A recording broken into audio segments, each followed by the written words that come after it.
विश्व भूगोल का ये दूसरा वीडियो है।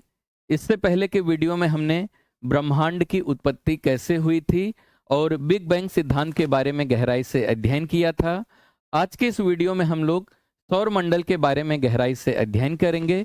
तो आइए लेक्चर शुरू करते हैं और गहराई से समझने का प्रयास करते हैं। सौर मंडल को समझने से पहले हम लोग समझेंगे कि ब्रह्मांड क्या है। लेकिन ब्रह्मांड को समझने से पहले आपको आकाशगंगा को समझना पड़ेगा।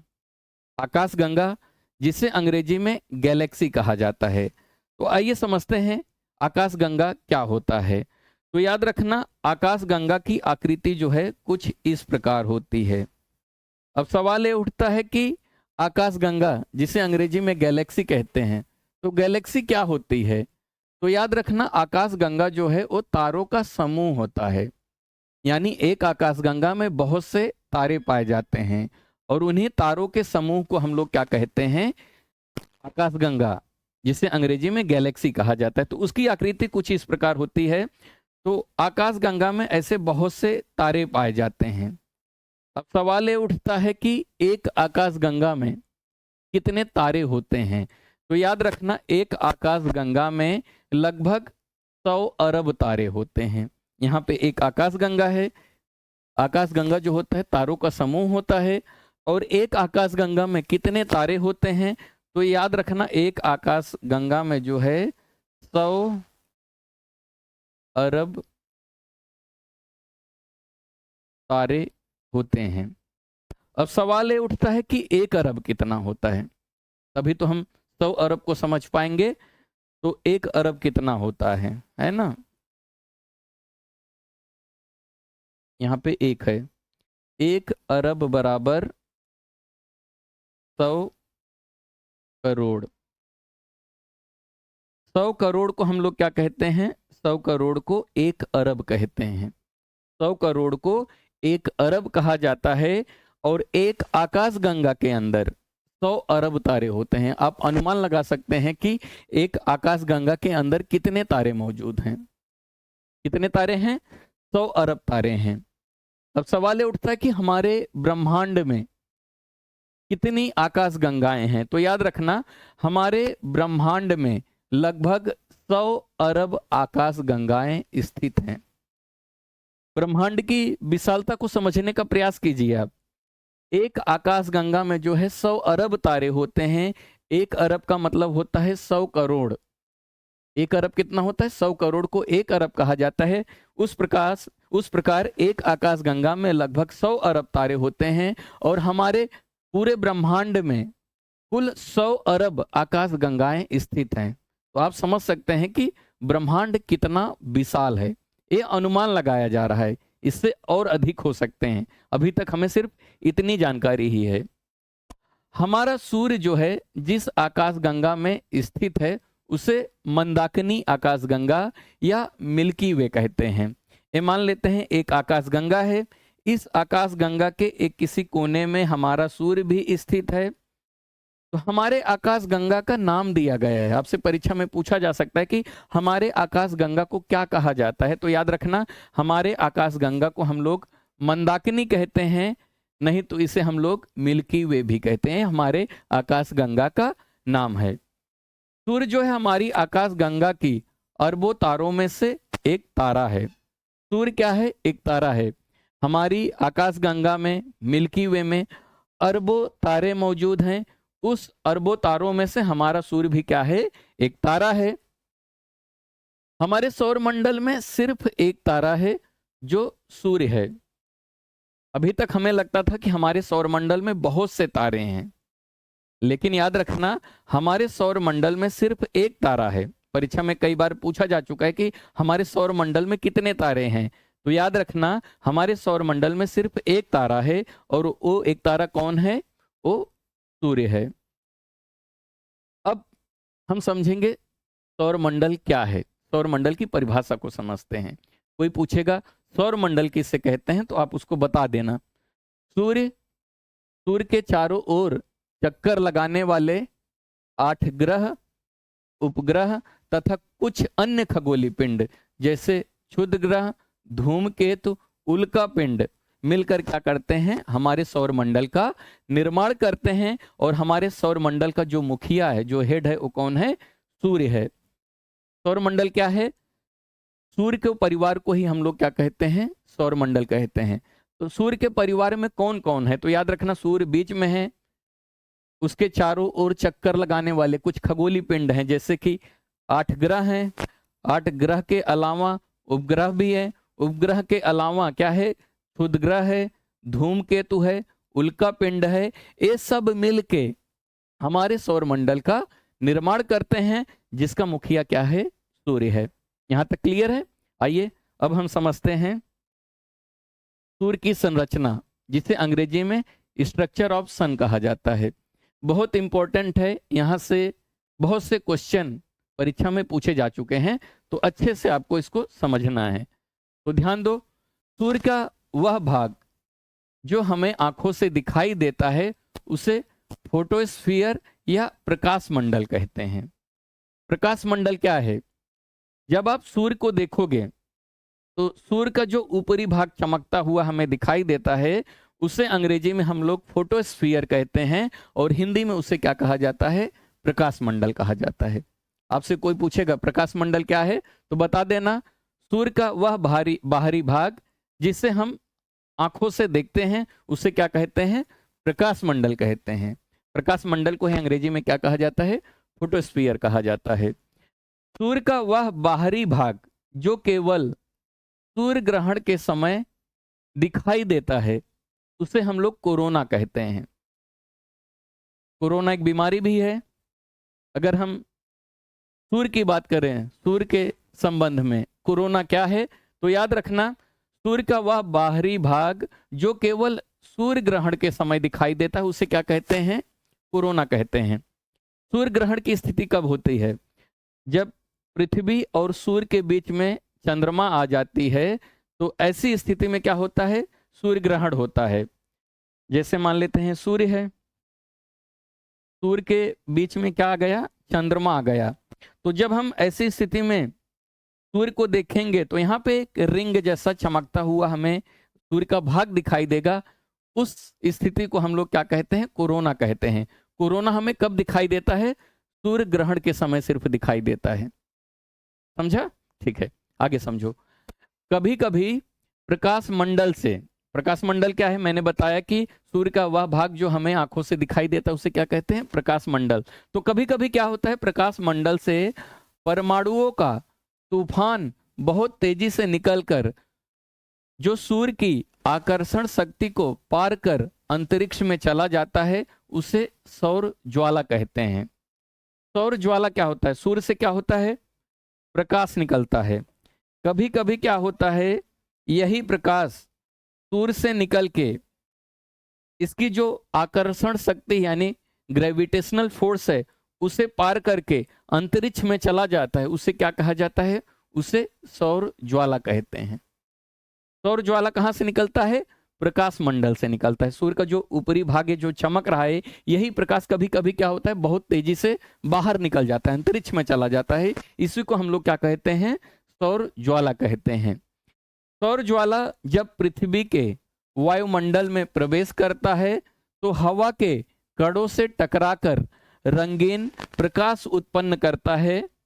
जब प्रकाश मंडल से सूर्य का जो प्रकाश है, सौर ज्वाला है, जब बाहर निकल जाता है, बाहर निकलने के बाद कभी कभी वो पृथ्वी के वायुमंडल में प्रवेश कर जाता है, जिसके कारण क्या होता है, एक रंगीन प्रकाश उत्पन्न होता है, जिसे हम लोग ऑरोरा लाइट और हिंदी में रंगीन प्रकाश बोलते हैं। और इस रंगीन प्रकाश को हम लोग क्या करते हैं, पृथ्वी के उत्तरी एवं दक्षिणी ध्रुवों पर देख सकते हैं।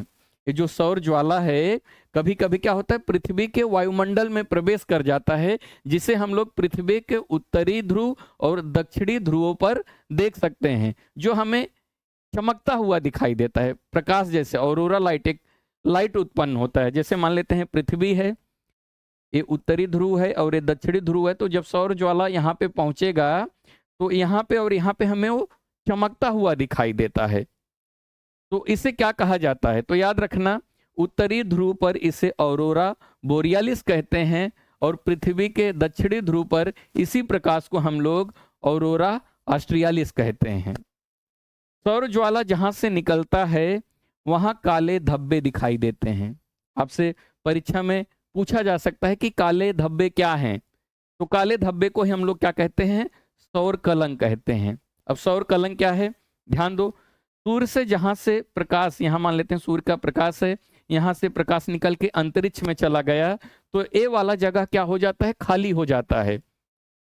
यहाँ पे क्या दिखाई देगा, काले धब्बे दिखाई देंगे, यानी यहाँ का जो रोशनी है वो निकल के चली जाती है, जिसके कारण अगर हम सूर्य को देखेंगे तो वहां पे काला धब्बा दिखाई देगा। इसी काले धब्बे को हम लोग क्या कहते हैं, सौर कलंक कहते हैं। यह सूर्य के सबसे ठंडे भाग होते हैं। तो आपसे पूछा जा सकता है सूर्य का सबसे ठंडा भाग कौन सा है, तो याद रखना सौर कलंक है। इसे हम लोग काले धब्बे भी बोलते हैं, जिसका तापमान कितना होता है, 1500 डिग्री सेल्सियस होता है। इसके बनने और बिगड़ने की प्रक्रिया कितनी होती है, 11 वर्ष होती है। 11 साल में क्या होता है, सूर्य का जो प्रकाश है यहां से निकलने में पूरा एकदम निकल जाता है, कितने वर्ष में, 11 साल में। और जहां पे काले धब्बे होते हैं फिर से धीरे धीरे वहां रोशनी बन जाती है 11 साल में। 11 साल में बनती है, 11 साल में बिगड़ती है, ये औसतन समय है। इसे क्या कहा जाता है, इसे हम लोग सौर कलंक चक्र कहते हैं। सौर कलंक चक्र क्या होता है, तो याद रखना ये जो हमारा सौर कलंक है, जहां से सूर्य के काले धब्बे दिखाई देते हैं, इसके बनने और बिगड़ने का जो प्रक्रिया है कितना है, 11 वर्ष है। इसी को हम लोग क्या कहते हैं, सौर कलंक चक्र कहते हैं। समझ में आ गया। आइए अब हम और थोड़ा समझते हैं। अब हम सौर मंडल में सूर्य के बारे में समझेंगे। तो ध्यान दो, हमारे सौर मंडल का निर्माण आज से लगभग 4.6 अरब वर्ष पहले हुआ था। आपसे परीक्षा में पूछा जा सकता है कि हमारे सौर मंडल का निर्माण कब हुआ था, तो याद रखना आज से लगभग 4.6 अरब वर्ष पहले हुआ था। सूर्य हमारी मंदाकिनी आकाश गंगा के केंद्र से लगभग 30,000 प्रकाश वर्ष की दूरी पर एक कोने में स्थित है। मान लेते हैं ये हमारी मंदाकिनी आकाश गंगा है, ये हो गया मंदाकिनी आकाश गंगा का केंद्र, और यहाँ पे मान लेते हैं हमारा सूर्य स्थित है। तो यहाँ से यहाँ तक की जो दूरी है वो कितनी है, याद रखना 30,000 प्रकाश वर्ष। अब एक प्रकाश वर्ष कितना होता है, पहले आप प्रकाश वर्ष को समझो। प्रकाश वर्ष क्या होता है, प्रकाश एक साल में जितनी दूरी तय करेगी, आप समझो, प्रकाश जो है एक वर्ष में जितनी दूरी तय करेगी उसे एक प्रकाश वर्ष कहा जाता है।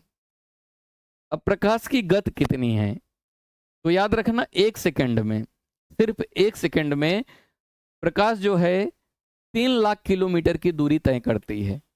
1 सेकंड में प्रकाश कितनी दूरी तय करती है, 3 लाख किलोमीटर। इस हिसाब से एक साल में जितनी दूर प्रकाश जाएगी उसे क्या कहा जाएगा, एक प्रकाश वर्ष कहा जाएगा।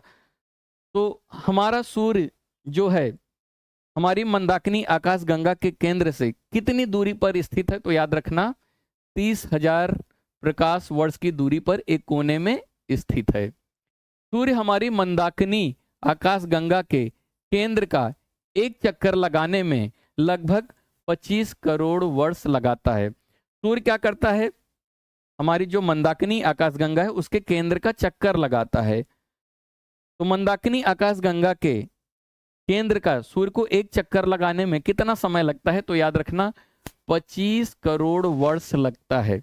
इसी को हम लोग क्या कहते हैं, ब्रह्मांड वर्ष कहते हैं। आपसे कोई पूछेगा ब्रह्मांड वर्ष क्या होता है, तो आप बता देना कि सारे क्या करते हैं, आकाश गंगा के केंद्र का चक्कर लगाते हैं। तो हमारा सूर्य जो है इसी आकाश गंगा के केंद्र का एक चक्कर लगाता है। तो एक चक्कर लगाने में कितना समय लगता है, 25 करोड़ वर्ष लगता है। इसी को हम लोग क्या कहते हैं, ब्रह्मांड वर्ष कहते हैं। ठीक है, आगे ध्यान दो। सूर्य जो है एक गैस का गोला है। सूर्य चट्टानों से नहीं बना है, सूर्य जो है एक गैस का गोला है जिसमें हाइड्रोजन जो है 71%, हीलियम जो है 26.5% और अन्य तत्व 2.5% होता है। अब सवाल ये उठता है कि सूर्य में इतनी अपार ऊर्जा कहाँ से मिलती है, सूर्य क्यों इतना चमक रहा है, उसके चमकने के पीछे जो ईंधन है वो कहाँ से मिल रही है ना। तो ध्यान दो, सूर्य के ऊर्जा का स्रोत क्या है, तो याद रखना सूर्य के ऊर्जा का स्रोत जो है वो है नाभिकीय संलयन। अब सवाल ये उठता है कि नाभिकीय संलयन क्या होता है, तो यहाँ पे ध्यान दो, इस प्रक्रिया में सूर्य के केंद्र में हाइड्रोजन के 4 हल्के नाभिक आपस में मिलकर हीलियम के एक भारी नाभिक का निर्माण करते हैं। तो सूर्य के ऊर्जा का स्रोत क्या है, तो ध्यान दो, मान लेते हैं सूर्य है, सूर्य के केंद्र में 4 हाइड्रोजन मिलकर क्या करते हैं, एक हीलियम बनाते हैं। 4 हाइड्रोजन आपस में मिलकर एक हीलियम का निर्माण करते हैं। इसी प्रक्रिया को हम लोग क्या कहते हैं, नाभिकीय संलयन कहते हैं। एक बात याद रखना, जब 4 हाइड्रोजन मिलकर एक हीलियम बनाते हैं जिससे बहुत बड़ी मात्रा में ऊर्जा निकलती है, और यही हमारे सूर्य के ऊर्जा का स्रोत है। आपसे कोई पूछे सूर्य के ऊर्जा का स्रोत क्या है, तो बता देना नाभिकीय संलयन है। नाभिकीय संलयन क्या होता है, तो याद रखना सूर्य के केंद्र में हाइड्रोजन के 4 हल्के नाभिक आपस में मिलकर क्या करते हैं, हीलियम के एक भारी नाभिक का निर्माण करते हैं।